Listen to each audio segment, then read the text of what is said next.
Welcome to episode 124 of the Girl About the Globe podcast. Today I'm joined by Leslie Clark, aka Nomad Gal. Leslie's a travelling artist, entrepreneur, and philanthropist. She solo travelled for more than 4 decades and she joins me to discuss her experience with indigenous tribes in Sub Sahara Africa. If you've ever been intrigued by nomads in Africa, this episode is for you. Stay tuned. Welcome to Girl About the Globe, a podcast for you, the solo female traveller, empowering women to travel solo with maximum adventure, minimum impact. Welcome to another episode of the Girl About the Globe podcast. Today I'm joined by Leslie Clark, aka Nomad Gal, a travelling artist, entrepreneur, and philanthropist. Leslie has solo travelled for more than 40 years and joins me today to discuss solo travel, giving back, and her new book. Welcome, Leslie. Thank you for coming onto the podcast. Thank you for having me. I'm really excited to talk to you because there's so many different things that you do. But before we delve into all of that, let's just begin where it all began. So initially you grew up in California. Yes, I've actually lived in California. Other than my travels, I've lived in California most of my life. The year I was born, my dad was able to start purchasing his dream ranch in Ojai, California, a small town about 2 hours north of Los Angeles. And his grandfather had gotten here to Ojai in 1868. Wow. Dad became an oil executive and we hopped all over the country for his job. But every summer, my mom would pile all the kids in the car and we'd drive back to the Ojai Ranch from wherever we were. It was Texas and Wyoming and New York. So we traveled across the country a lot. And then Dad would join us for his 2-week vacation. So I'm a 4th generation Ojai resident. And one of my grandfathers was a cattle herder and a forest ranger. Amazing. A forest ranger and a stagecoach driver and a gun-toting sheriff. He taught me to love wild country and adventure. My other grandfather was an artist, and he taught me to draw. So the two things that my grandfathers taught me would become the passions of my life. And I still live on the ranch. You still live on the ranch? Yeah, I can see that you have your paintbrushes behind you. So when did you first fall in love with travel and more specifically solo travel? Well, it started in my late 20s. My parents both became very ill and I cared for them for most of my 20s. And then when they died, I moved to the East Coast to go back to school. And before that, I had tried to get anyone to come to Europe with me, but I could never find a travel buddy. So I gave up trying.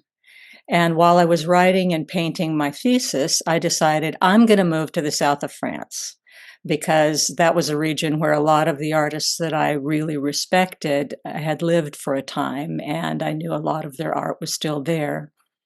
So I was painting a street scene in the hills of Provence, and somebody stopped and looked at my painting and asked me if I wanted to have a show in Monte Carlo. And so it would be my first show. I jumped at the chance, and I when my paintings sold well, I realized this is what I'm going to do. This is going to be the path of my life. I will travel, paint what I see and experience, paint a series, then try and sell it to earn enough money for the next trip. So Amazing. when I was traveling to paint, I knew that nobody would want to sit around and wait for me while I was painting. So I just gave up on having a travel buddy and just started traveling all by myself. And I traveled on my own for 1 or 2 trips a year. But I did not find the place that would capture me and inspire my life's work until I was 45. Wow. Tell us about that moment. Well, my travels got more and more exotic. I was traveling the Mediterranean for many years because it was an easy place to travel. You could show up and not have to make a lot of plans. But then I had opportunity. Actually, a woman asked me if I would trade a painting for a river rafting trip on the Usumacinta River in southern Chiapas in Mexico.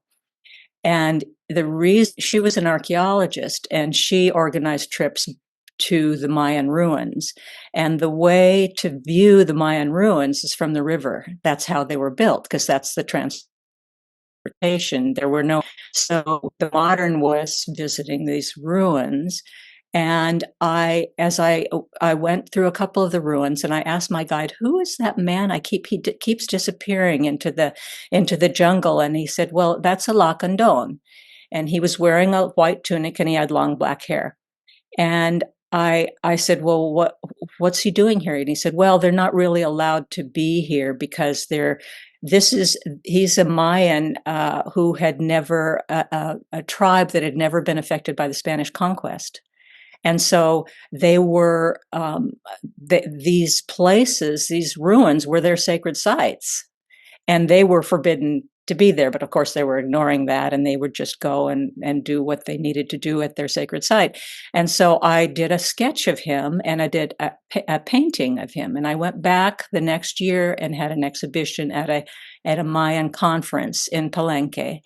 And this painting was very large. It was hanging on the wall, and this man in a white tunic with long black hair walked in the exhibition hall, walked up to the painting and said, "That's my brother."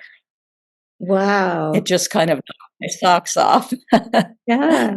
So I asked him if I would be able to, if I could go with my guide and just kind of follow him around through the jungle and sketch him and paint him for a couple of days. And he said yes. We couldn't communicate because he didn't speak English or Spanish, and I didn't speak Lacandon. So, but the guide could tell a few things, and so I followed him around, and I became so fascinated by he was so comfortable in his skin. I just fell in love with he could move through that rainforest like a shadow. He never made a sound. I was like an elephant tromping through the vines, and he was just quiet and totally comfortable. And I would ask him about a plant, and he would never have a name for the plant, but he would know what it was used for. So I loved this person, this idea, and I wanted to learn more about indigenous people. And I tried to go back to Palenque the next year, and there was an uprising, and I couldn't go. But I had booked aside the time, and I thought, okay, this is the place that I'm most likely to find this long, continuous tradition would be Africa. And so I went to Africa for the first time in '94. That was the first time I went was an overland trip across West Africa. I fell I was mugged, and I was caught in a tribal war, but in between those, I fell in love with the cultures, and just when I got home, I delved into everything I could find about West Africa and the cultures there. And yes, there are many cultures that have been living the same way for thousands of years. And I came across the Wadabe, who are in a book by Carol Beckwith that I became determined to find them. There were no agencies going there. You can't go to Niger and rent a car. You have to, there are no roads. There's one paved road in the entire country. So I finally found a person who had taken trips there in the past, but she said, "I can't go there anymore because there's a rebellion." And so, but if you're interested in tribal people, come to Ethiopia with me. So I did. And while we were there, we became very good friends. And she said, "Okay, well, I can't do this officially, but if you would like to come to Niger with me after this trip, I'd like to have somebody to share expenses with." And I jumped at the chance. And that trip, we arrived in after hip hopping all the way across Africa, which was kind of nightmarish, but we got there. Mm. Yeah. And we got there, and that on that trip, I met my first nomad, totally fell in love, not only with his family, with his culture, and that just set me. I ended up going back year after year. Wow. Do you feel that when you met that nomad and the case before when you were 45, that that was your soul's calling? Absolutely. There I mean, I was kind of puzzled by it because Mm. I didn't I'd, been briefly to Africa, on a 3-week trip when I got my first trip.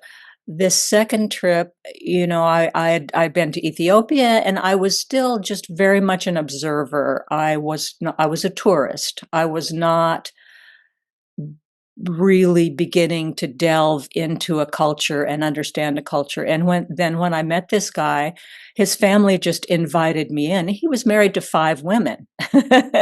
And he was so handsome, I can understand why. He was totally charming, and it was completely understandable why he was able to manage 5 wives, and they were all delightful women. They were like sisters.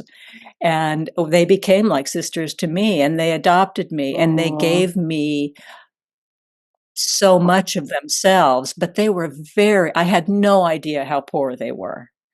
And I went back the second year and stayed with them. The third year, I migrated with them on a camel, and did their wow. annual migration with them. So I began to, and every afternoon I'd sit under a tree and write in my journal and sketch. But I was learning their language because we had no communication. But there's something. The first time I was there, just sitting among his wives, laughing when he walked up, and my friend Irma nudges me and goes, "Here comes Mr. Handsome." Um, the wives and we were all laughing. It was not We didn't know what each other was saying, but we were having a grand old time. And then he came in, and they ended up becoming like family to me. That's so amazing, and that really shows your adventurous side as well. Well, very uh it's very important. I did it cautiously. I don't I You can't just go to Niger and or to a very remote. You hear terrible things about. I mean, at that time, let's see, you couldn't go to Africa without getting AIDS. That was the news that we were getting, or Ebola or something. There were always the news Yeah, things were negative, and so it's very important when you want to go to a remote place to get accurate information, to do your research, to find out, to go beyond the news. You don't necessarily have eh, to believe all the warnings. definitely. Do you know, you are the only person I've ever met that's been to Niger, and it's a country that really fascinates me as well. Why do you think it's a Well, it's a country that very few people visit. And it's been a no-go place for most of the time that I've been visiting. When I started, there was a big rebellion going on. The Tuareg were in rebellion. I couldn't go to the far north at first because of that rebellion. But the leader of that rebellion had been the man who had started. He was nomad by birth, but he had been kidnapped by the French and given an education, and he hated it and ran away, and finally realized how smart he was, and he ended up getting a master's degree in France and America in anthropology and business. And he started the first major tour agency in Niger. And so my friend Irma, who I went with that first trip, knew him. And we found out how to get in touch with him. And he was in the rebellion. He was off deep in the desert. And managed to meet him, and he invited me to travel with he and his rebels for 3 weeks. And I, of course, jumped at the chance. But she knew him. He was a very sophisticated and another charmer, another charming man. But when I went, I had to sneak out of town, and his drivers got me to where he and his rebels were, and then I fell in love again. And this time it was with the desert. The Sahara Desert is my sacred place. Mm. It is so powerful. Yeah. I think, for somebody, it's like an ocean. It's so that nature is so grand, but yet there's so much there that these little minuscule things, like you'll find a little tube of glass where the lightning has struck the sand and created glass because it's silica. Or you'll find a Neolithic grinding stone that's been sitting there for 5,000 years. Or you'll find a painting, a rock art work of art that has been, that was created 5,000 years ago when the desert was a savanna. So it's so rich in everything. But the thing that's the most fascinating to me is that you can't go to the desert. Every trip to the desert becomes an inner voyage too, because it's so quiet and so powerful, and you begin to reach inward. I echo you with the desert. There is something so mystical about the desert, and out of all the landscapes in the world, I'm drawn to the desert. I don't know what there is about it, but yeah, for me, it is the desert as well, and especially the Sahara, like you say. I would love to visit Niger and Mali and the Sub Sahara countries. Why do you feel it's important to visit these indigenous cultures and nomads and to learn about their culture and then, like you do, report back and paint them and show them to the world? Well, for most of us, nomads in the Sahara are so remote, and who cares? But they're actually at ground zero for some of the world's most crucial issues. Global warming, for instance.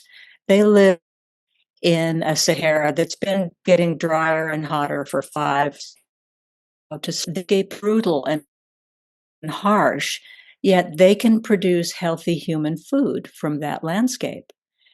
They meat and milk, and the ground, everybody else thinks it's useless because you can't grow crops there. There's not enough water. It's not good enough soil, but they survive there, and they move. We in the developed world pollute almost everything we touch.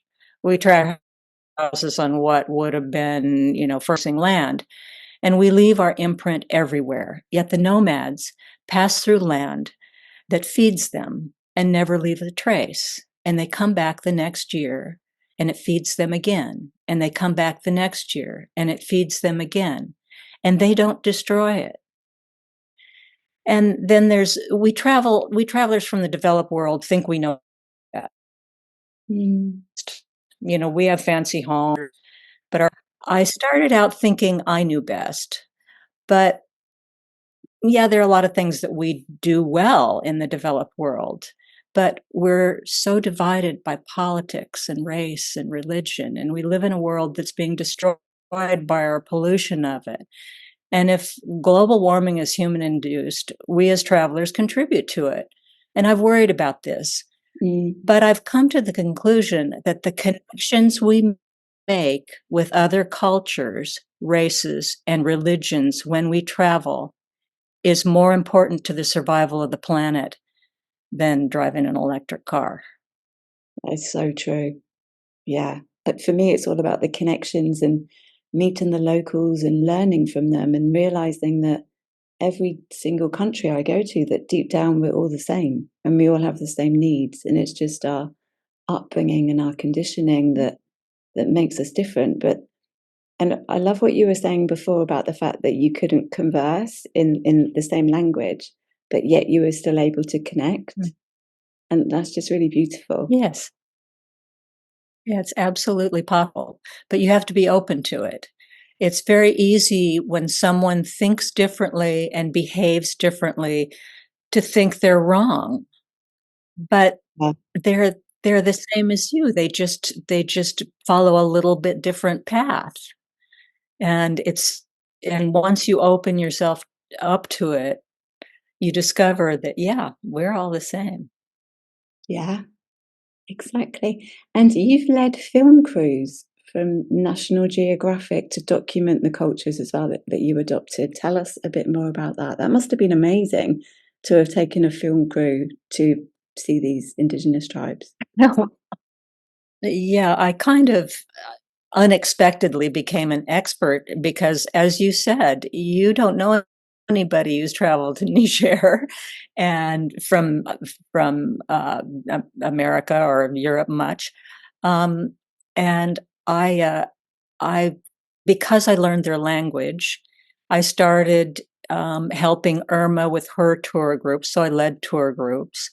And I'd always stay on my own besides helping her with the tours.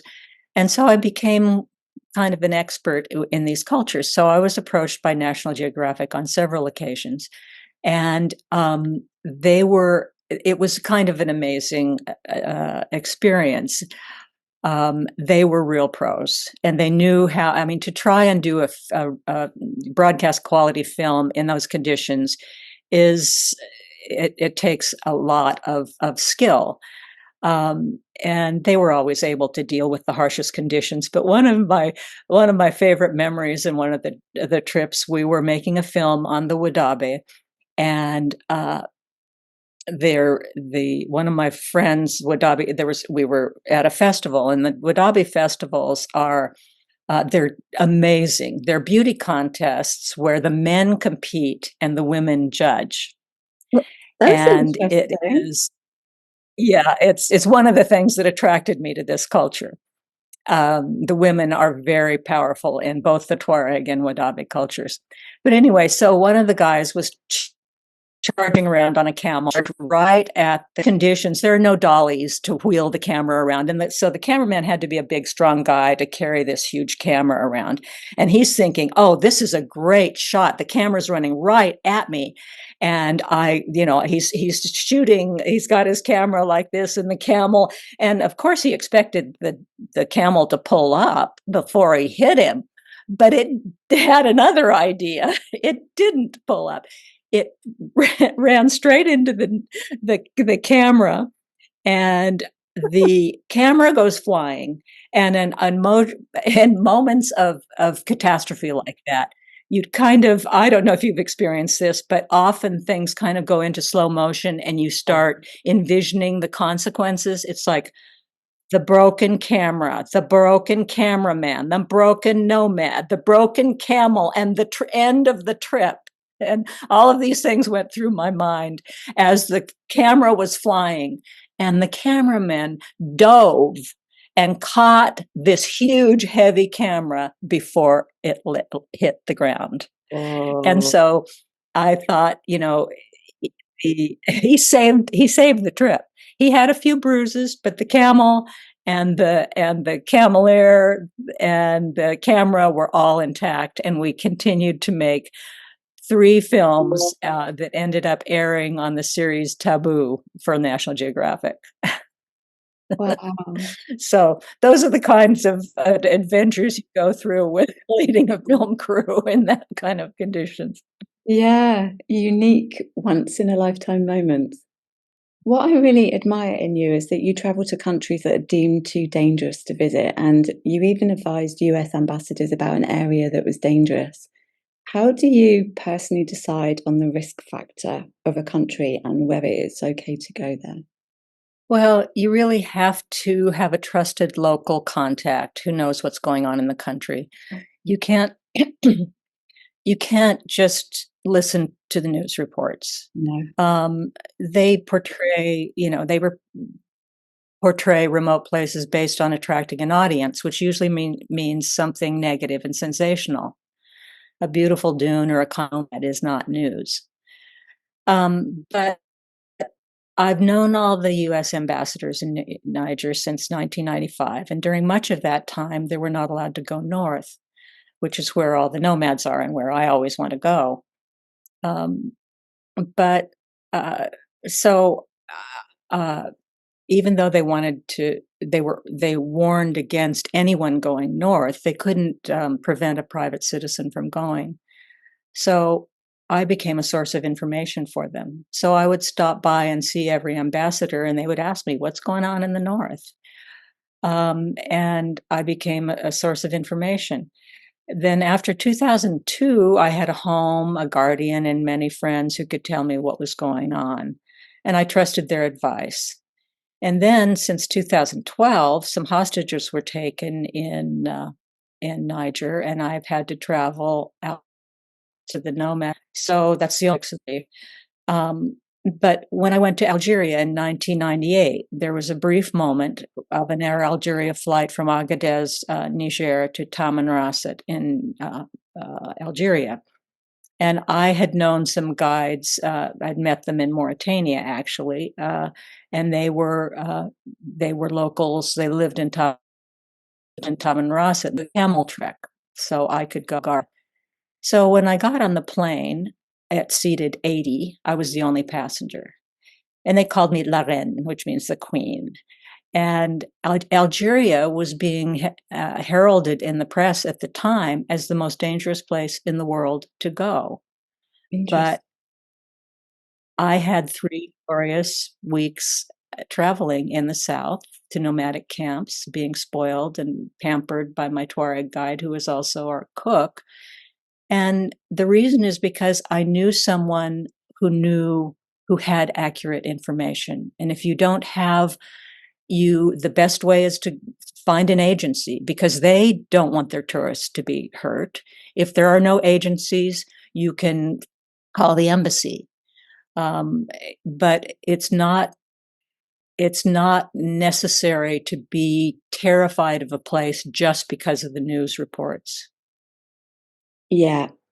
Do you find that, especially because with the UK Foreign Office, they would deem a whole country as a red area and say the Yeah. whole country is a no-go, whereas in actual fact, it might just be a certain region of that country is a no-go.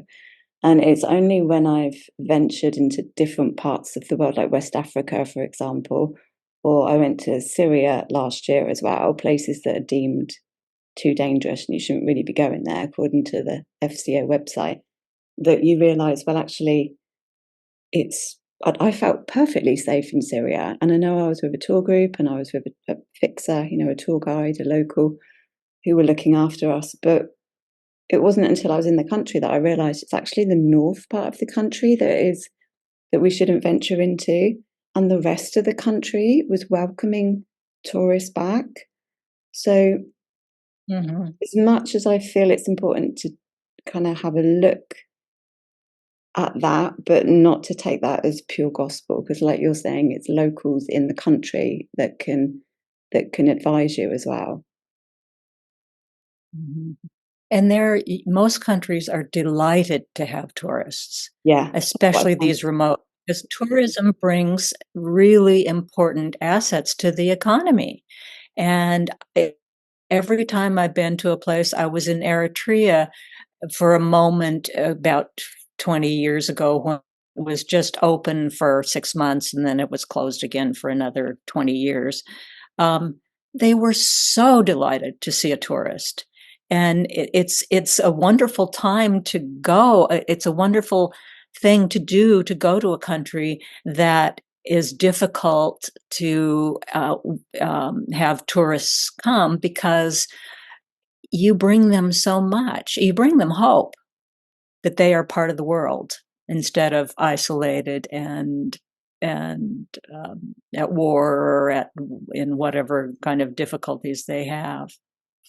Exactly. That's the word that I would actually pinpoint, as well as the word hope, that they feel as though things are getting back to a little bit of normality. Yeah. Yeah.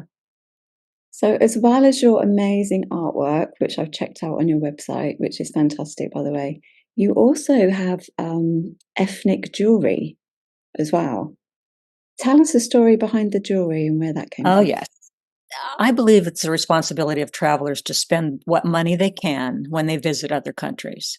Yeah. And since I'm an artist and I know how hard it is to support yourself as an artist, that's where I spend my money. And so after discovering Tuareg jewelry on my first trip, and then after that, I've been to most countries on the continent of Africa. I believe they are the best jewelers in all of Africa.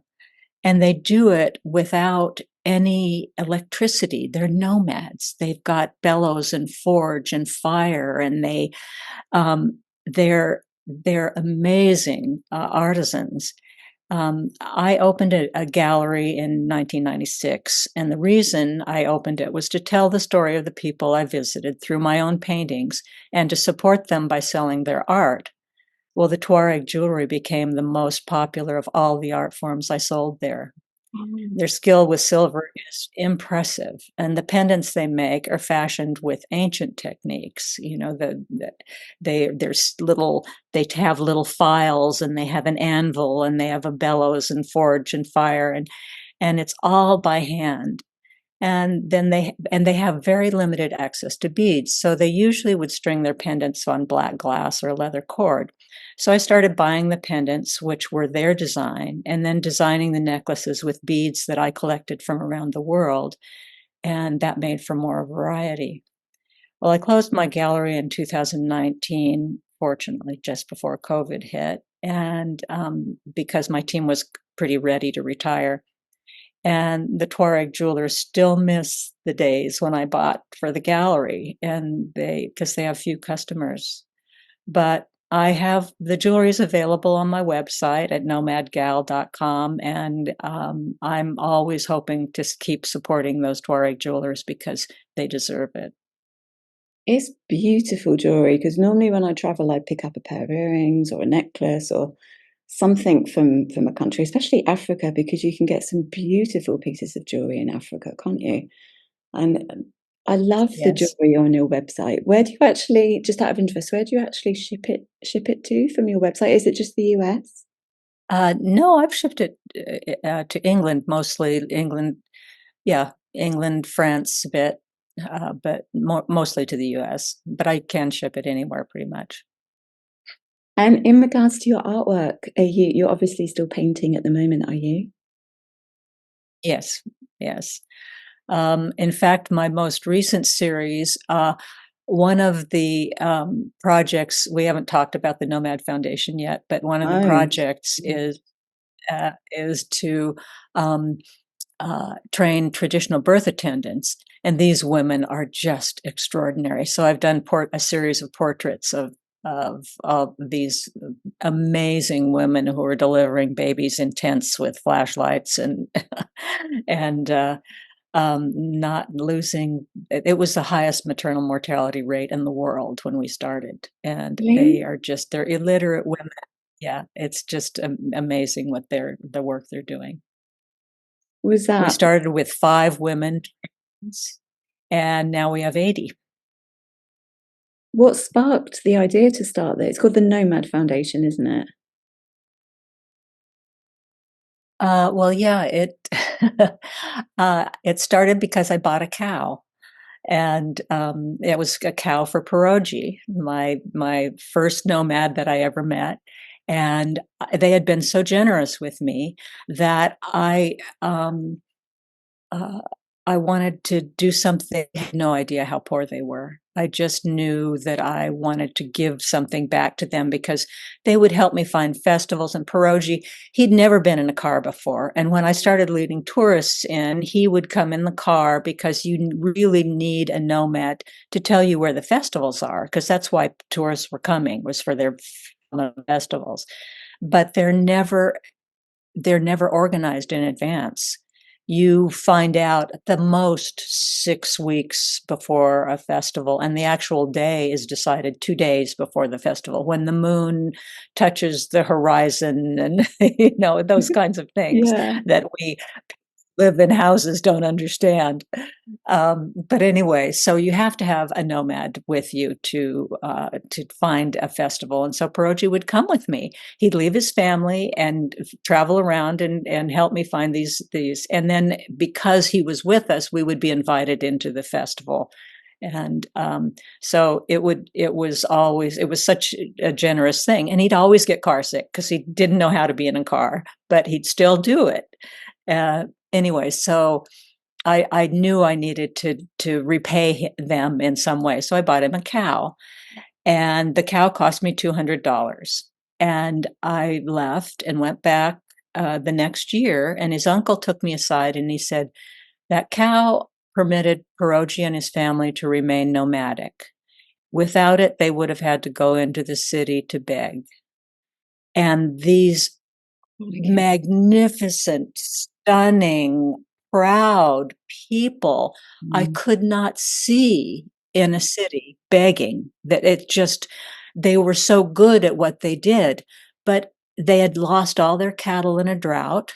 And when a farmer loses a season of crops, he only loses one season. When a herder loses his herd because of lack of water and pasture, to replace them is impossible. They just don't. It's a huge investment. So this was the start of his replacement herd, and he was able to remain nomadic. And I realized that I didn't. That $200 was a lot of money for me, but not. It didn't change my life. It did change his. So I knew I needed to start asking for help because I could change a lot of people's lives with not a lot of money. So I started the Nomad Foundation and started asking for help. How did you even go about finding out how to start a foundation, legally? And that's so amazing that you had that idea and then it was created. Well, the way my life has always worked is I never set out to be a humanitarian. It's always just a little step, one step at a time. So I thought, I've got to ask for help. Well, so I started asking for help. And then I thought, well, it would be really nice if this was tax deductible for these people. And I had supported a foundation that was about wildlife. And I had painted some paintings from a trip to Kenya of cheetahs, and I donated the paintings. And they were local. They are an international foundation, but they're based locally. And they offered to umbrella my foundation. So I started the Nomad Foundation as a project of the Wild Foundation, and they allowed me to the money just went through them for the first 5 or 6 years, and then there was a huge famine in Niger, and catastrophes often lead to nonprofits really growing because there's this huge need. And I had a person that came along on a tour group who ended up buying the house next door to me, and he was a lawyer. And he said, okay, I'll set up your 501c3 for you. And he did it pro bono. So it's just one little step after another. One little door opens, and often one door shuts and another one opens. And so you never worry about the door that shuts. You just wait for the door that opens. Yeah, I love that. So it's just taking that leap of faith and taking that step towards it. And you don't have to think about the how, just need to go towards it. And then that path will just open up for you and you'll meet the right people at the right time that will help. Yeah, exactly. So what's next for you? Well, when I retired from my gallery and then COVID hit, I was not doing exhibitions of my paintings so much because nobody was doing exhibitions of paintings during COVID.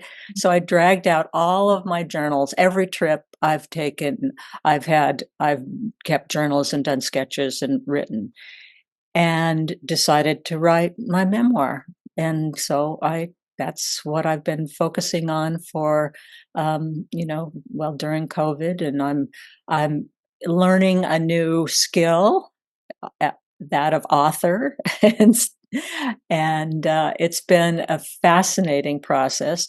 I didn't have any. It's interesting in my paintings. I tend to go for something that's beautiful, that strikes me as really. I tend to paint portraits, or not, mostly people doing what they do, a woman sifting millet, a man riding his camel, or something like that, because I don't want something that's posed. I want the reality of who these people are. I'm learning a new skill in writing. And I realized that when I went through my journals, when I sketched, I would sketch the beautiful things. But when I wrote, I would I would write the things that were difficult.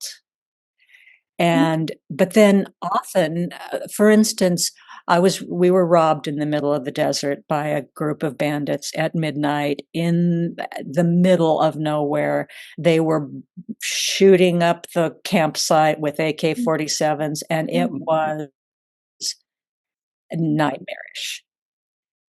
We all survived. We lost our stuff, but the bandit leader came over and was kind of scuffling with me, and I thought, "Oh my God, what's going to happen?" And he kissed me. Well, he had a turban over his face, so it wasn't even. It was like a kiss that was with cloth, and then somebody came and distracted him, thank God. But I got a very close look at this person, and I sketched his face from memory, and that's how the police tracked them down. Wow. All of my bad experiences, I've had my sketchbook stolen on a couple of occasions, but I recreate what I can from memory so that I'll have that. And so my journals are this continuous, is 30 years of continuous, logging of my experiences, both good and bad. You must have a photographic memory. Well, a lot of people say you're an artist, you must be very observant. I'm not. What I do is I focus on a thing that is of interest to me. Because I've done so much sketching from of people when they're in action. If you're going to paint people doing something, they don't pose, they don't stay still. You don't know what position their hand is in from one, because they're doing this. They're moving their hands around, drawing water from a well or something. So what I do is I look at this position that I like, and then I don't look back at them. I look at the sketchbook and I finish that sketch without looking at them again, because if I look at them, I'll get confused because they're in a different position. So I've developed that technique for sketching, and that's just served me from, that's how I could paint the bandit leader. And because it's that one look, and if I just hold on to it, it stays with me. But nothing else around I would remember. That's such an incredible story, though, that because you remembered his face and he kissed you and you were able to recreate that he got caught because of that. And that's obviously in the Yeah. book. Yeah. Oh yeah. How Yeah, that bandit attack, one of my one of the lower moments. how did you feel writing the book, though? Because you must have had to relive. There's obviously other bad moments that you said that you've included as well. So I know when you're writing a book, it feels like you're giving birth to a brand new thing, but it's also an extension of you. It's all your memories, especially if it's a memoir. So did you find it quite emotional Mhm. writing the book? Yes. Yeah. It's just, and a lot of the things going through my journals, when I do a journal, I will look back at sketches to develop them into a bigger painting, but I rarely reread them. So this was really the first time in many years that I had reread all of my journals, and so much of it I had totally forgotten. And to have there was one incident that was just there are a lot of moments in my life that are just either profound or beautiful or horrible. There was one, I was leading a group of tourists, and we'd found this beautiful festival, and there was hundreds of Wadabi participating, and seen the festival in the morning, and it tends to go on for hours and all through the night. And so we were back at kind of having a nap after lunch, and this kid comes running into camp, and he says, "Your driver that went to get water has been shot." And we're just, and so the other driver and the car that was there there was a nurse in our group. They go to find the driver, and he, by the time they get there, he had died and the car had been stolen.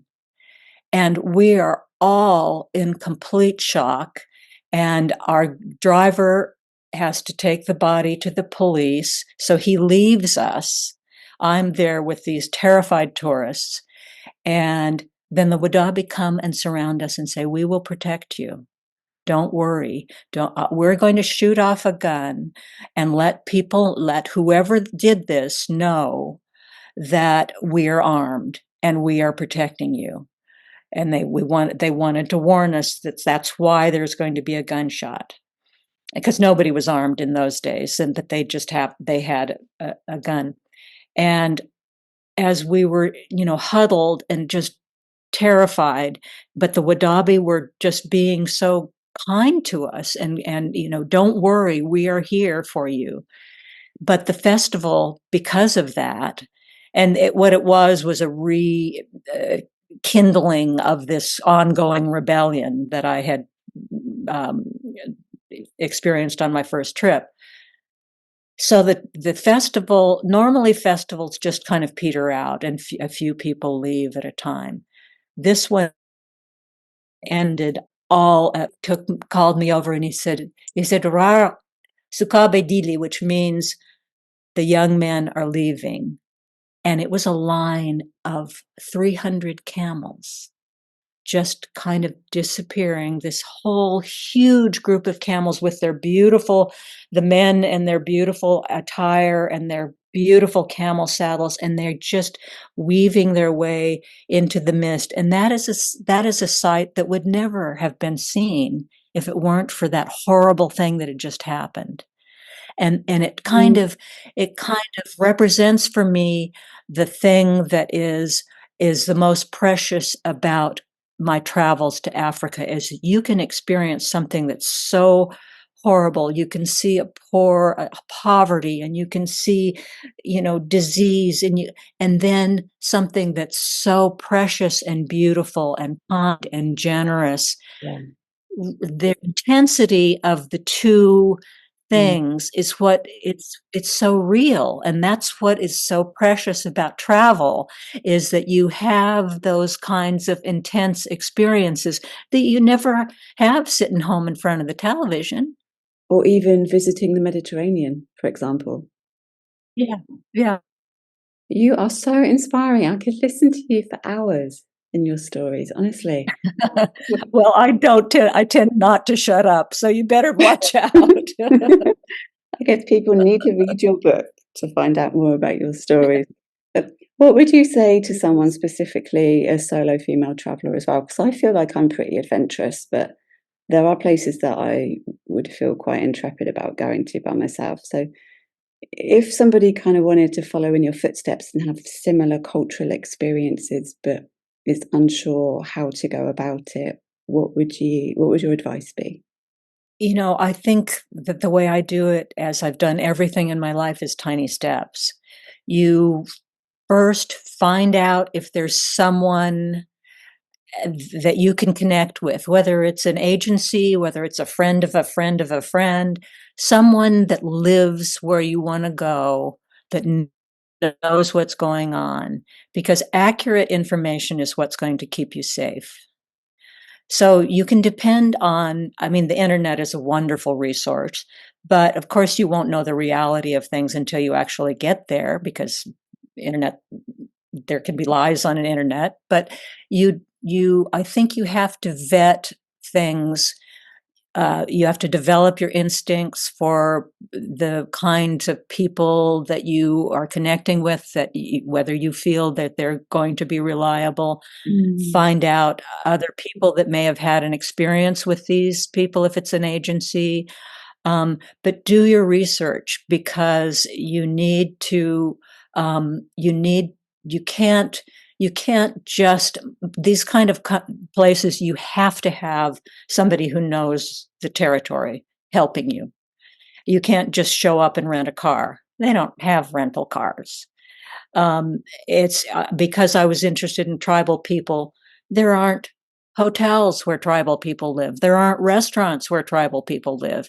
You have to go with a guide who knows how to get there.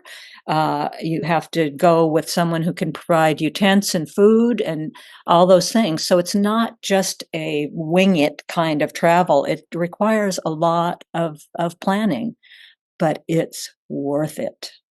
It is so worth it. And as a last resort, you can always check with embassies. I actually had the embassy recommend people, even though they were saying don't go. They said, well, if you're determined to go with her. Because and so often the embassies will know. They may discourage you from going, but they can't prevent you from going. And if you're determined, they may be able to point you in a direction of someone who they feel is reliable. It's a very good point. And I love what you said earlier about being open to it as well, because especially in Africa where anything can happen. There was a saying, because I've done a little bit of travel in Africa. I've done 3 different overland trips, and I've also been there solo as well. And every single time, you never really know what's going to happen. And that's what I really love about it, is that it just makes you feel alive. And like you're saying, you can have these disastrous moments in the morning, and then in the afternoon, something beautiful comes out of it. And I don't know, there is something about the continent of Africa that does just make you feel that you're alive, that you don't really get on another continent, but you just have to be open to it, I think, and you have to embrace it. Otherwise, there are moments where I've struggled a little bit and I've realized I need to be a bit more open-minded and just embrace this moment, because this moment's never going to come again. Yeah, absolutely. And that's the only thing that you can control is your reaction. Yeah. So that's the most important thing. It's how you, something unexpected is bound to happen. And you can either embrace the differences that you run into and the unexpected, or that's fun. Before we start wrapping up, is there anything else you would like to add? And how do people go about helping your foundation? One thing I'd like to add, Niger drew me back again and again, but I never stopped traveling to other places. And I just encourage travelers, and women travelers especially, to delve deep. Don't just observe, but to try to understand and find your special place. And if there is a special place, go back again and again. I believe that as women, we pose no threat. We can have access to things a man wouldn't have access to. That's true. And we can be goodwill ambassadors where our government fails. Just because a new place has different traditions and ways of thinking doesn't mean that they're wrong. Embrace the difference. And I believe our job as travelers is to link with other cultures with compassion and develop understanding. And that's the greatest gift we can give to our planet. I love that. And you can help the Nomad Foundation. Yeah. At www.nomadfoundation.org. Fantastic. And where can people go to find out more about your book? Is that also on your website? Yes, on my website, nomadgal.com, nomadfoundation.org. And I will put links to all of this in the show notes. So thank you so much, Leslie. I wish you every success in the future. Thank you. Thank you. And you can find out more about Leslie at nomadgal.com, where you can find her paintings and the jewellery that she also sells for the tribes, or discover the Nomad Foundation at nomadfoundation.org. I'll be back next week. In the meantime, don't forget to download the Girl About the Globe app if you haven't already. It's an exclusive discount app for solo female travellers. Just go to Google Play or the Apple Store and look for Girl About the Globe. It's free and it will give you discounts to more than 40 different partnerships. I'll be back next week. Stay safe in the meantime. Thanks for listening to our Girl About the Globe podcast, making solo travel easier for you. Find everything that you need for your solo travels at girlabouttheglobe.com, and don't forget to subscribe so you don't miss an episode.